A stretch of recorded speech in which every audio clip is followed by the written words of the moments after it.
Mapapagod, pero hindi susuko. Alam mo ba na may dalawang uri ng pagod na pwede mong madama? Una, yung pagod na itutulog mo lang at pagising mo, okay ka na. Pero may isang uri ng pagod na talagang kakaiba. Yun ay ang pagod na hindi nadadaan sa pahinga. Isang pagod na magpapahiwatig kung gaano kabigat ang mga problema mong daladala. Pagod na magpapanginig ng mga luha sa mata. Pagod na magdidikta sa'yo para sabihing ayaw mo na.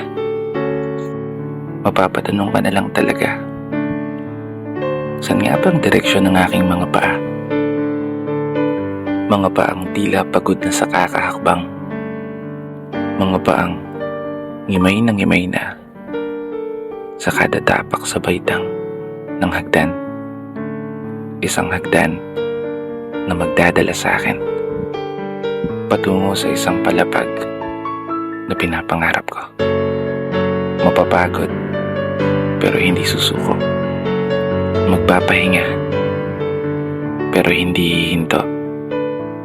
Para sa pamilya at para sa pangarap, palaging pipiliin na magpatuloy. Kasi alam mo, kung ang pagod ay kapalit ng magandang kinabukasan, wala kang dahilan para sukuan ng pagod. Wala kang dahilan para hindi ka bumangon.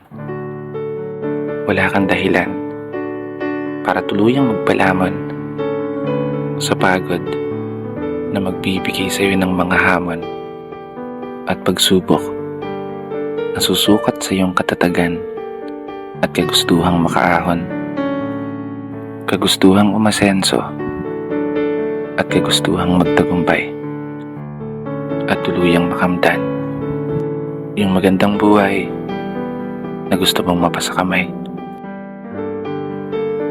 Kaya naman, tatagan mo ang mga paa mo at tibayan ng loob sa iyong paglalakbay at umasa kang kalakip ng bawat pagod ay may masaganang buhay na naghihintay.